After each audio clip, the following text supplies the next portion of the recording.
Hello everyone, Shine is here. In today's presentation, I have three main topics for you. The first one is different techniques for material characterization and the limitation of each.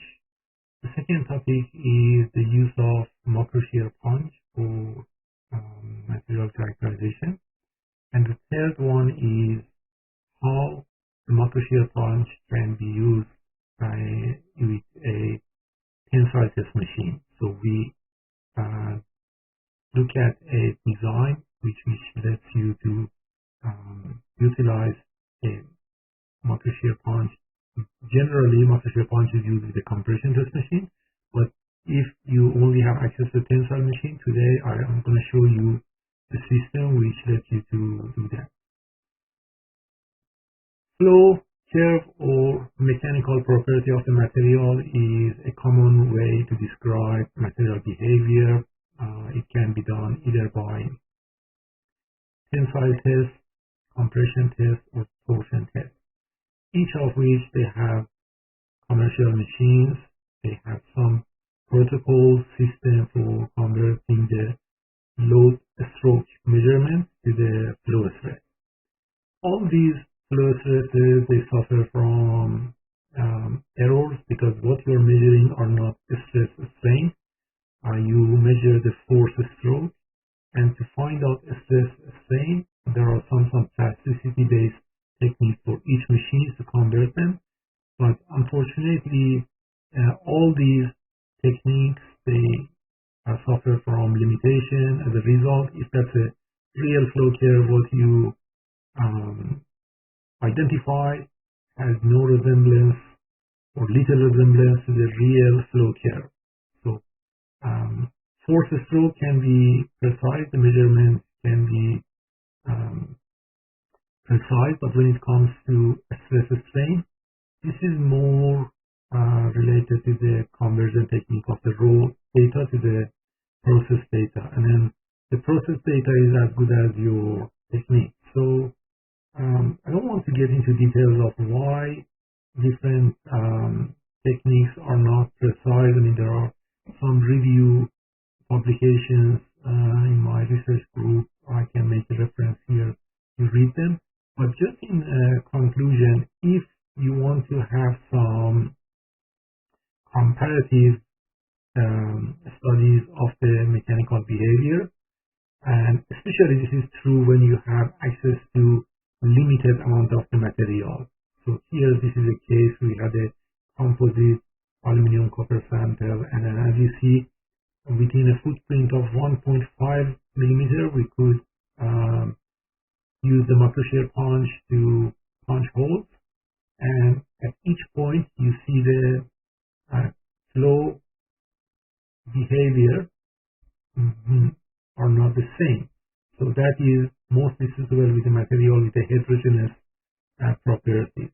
So in this work, I briefly introduced the design of a macro shear punch. That's a linear bearing, that's a punch holder, and matrix holder, and they only have one dimensional motion. And then the macro shear punch is fitted inside a compression machine, and using a data acquisition system, you can record the load stroke, and then with a very simple technique, you find out the shearing stress and kind of strain associated with that.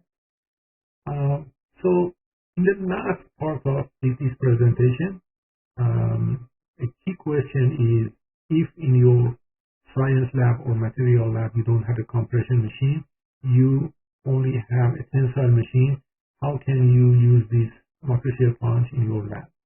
So I'm going to show you an in-house design, which is basically what it does is it is fitted inside the tensile machine.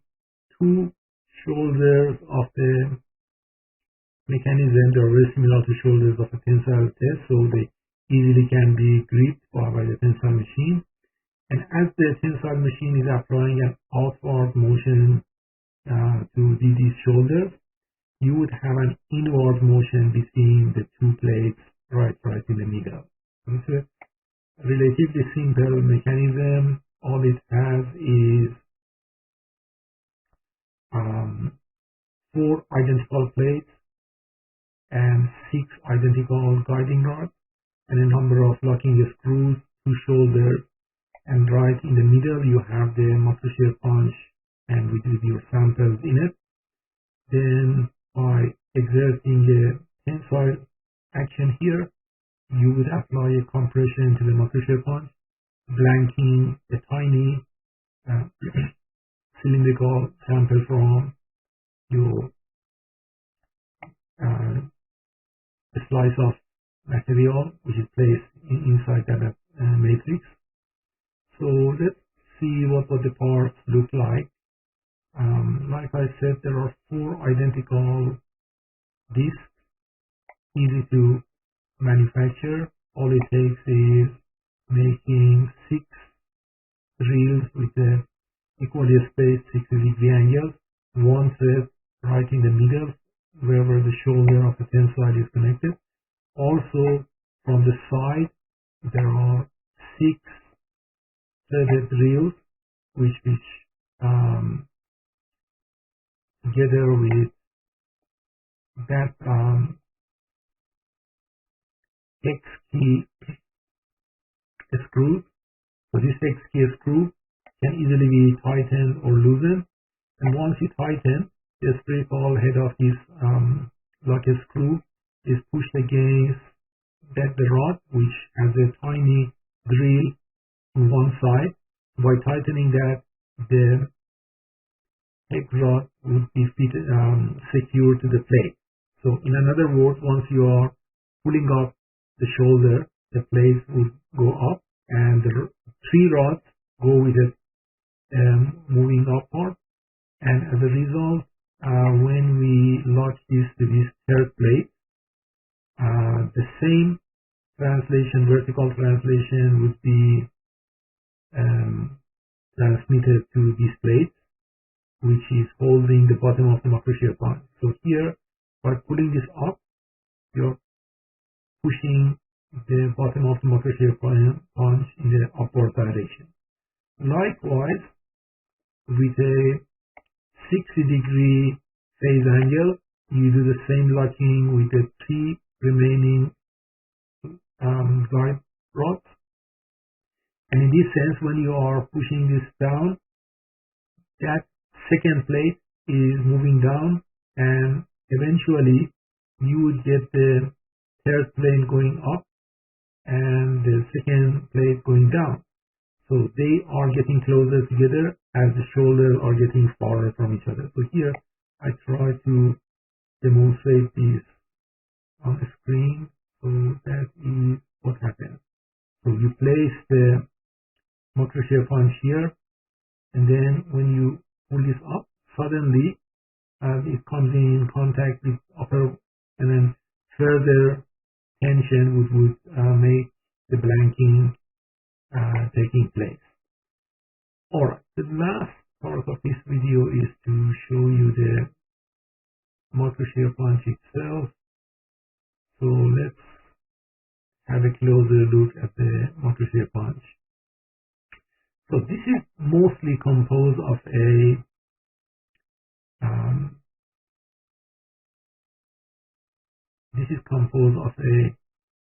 linear bearing with a flange end. So this is one piece linear bearing. There is a